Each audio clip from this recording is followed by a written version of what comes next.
मगरबी एशिया में ताकत का तवाज़ुन बदल रहा है। आज जिस तज्ज़िये को हम देखने जा रहे हैं उसमें यह दावा किया जा रहा है कि इस तनाज़े का फ़ातह पहले ही तय हो चुका है और इसके आलमी असरात बहुत गहरे हैं।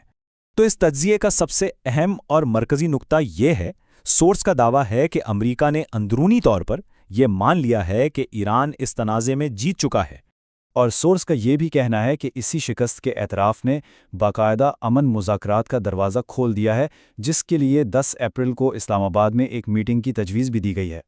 तो सवाल ये पैदा होता है कि ये सोर्स इस नतीजे तक पहुंचा कैसे।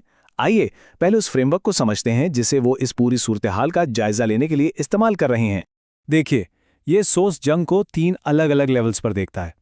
सबसे ऊपर है स्ट्रेटेजिक लेवल, जो जंग का क्यों है, यानी कौमी मकासद क्या है। फिर आता है ऑपरेशनल लेवल, जो हिकमत अमली को ज़मीनी कार्रवाइयों से जोड़ता है। और आखिर में है टैक्टिकल लेवल, यानी असल मैदान जंग की लड़ाइयाँ। इस फ़र्क को समझना इस पूरे तज्ज़िये के लिए बहुत ज़रूरी है। चलें अब देखते हैं कि ये फ्रेमवर्क इस तनाज़े में शामिल फ़रीक़ैन पर कैसे लागू होता है। इस सोर्स के मुताबिक यहाँ एक बहुत बड़ा फ़र्क नज़र आता है।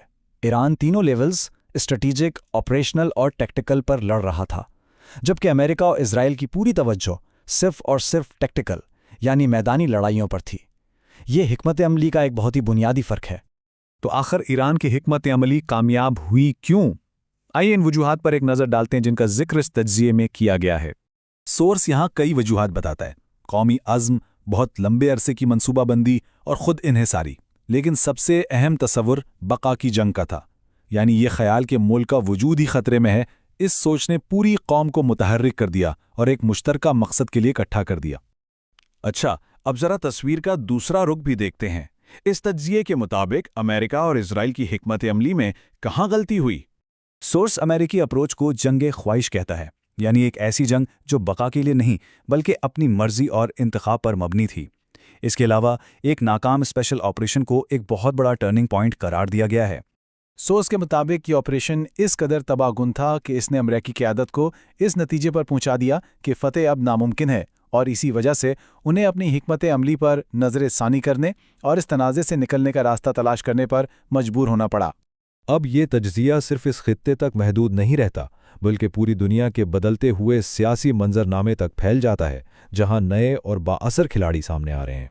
यहाँ चीन और रूस को बहुत अहम खिलाड़ियों के तौर पर पेश किया गया है। उन्होंने न सिर्फ अक़वाम मुत्तहिदा में सफारती कार्रवाइयाँ की, बल्कि खुद को मुस्तक़बिल में पायदार अमन के ज़ामिन के तौर पर भी सामने लाए हैं। इस तज्ज़िये में पाकिस्तान के किरदार पर भी खासी रोशनी डाली गई है, जो एक सालिस से बढ़कर पुराने और नए आलमी निज़ामों के दरमियान एक अहम पुल के तौर पर उभरा है। ये एक ऐसी तब्दीली है जिसके तवील मुद्दती असरात हो सकते हैं। और आखिर में ये तज्ज़िया आलमी ताकत के तवाज़ुन में एक बुनियादी तब्दीली के तसव्वुर के साथ ख़त्म होता है। यहाँ हम सोर्स का ख़त्मी विजन देखते हैं। 2 आलमी निज़ामों का उभरना, एक तरफ रिवायती मगरबी इत्तेहाद है और दूसरी तरफ एक नया ब्लॉक है जो चीन और रूस के गिर्द बन रहा है, जिसमें ग्लोबल साउथ के मुमालिक शामिल हो रहे हैं। भारत की पोजीशन भी काफ़ी दिलचस्प है। सोर्स का दावा है कि हुकूमत भले ही मगरिब की तरफ माइल हो, लेकिन अवाम और ईरान के दरमियान गहरे तारीख़ी और सकाफ़ती रवाबित मौजूद हैं। ये एक ऐसी कशमकश है जो मुस्तकबिल में अहम हो सकती है।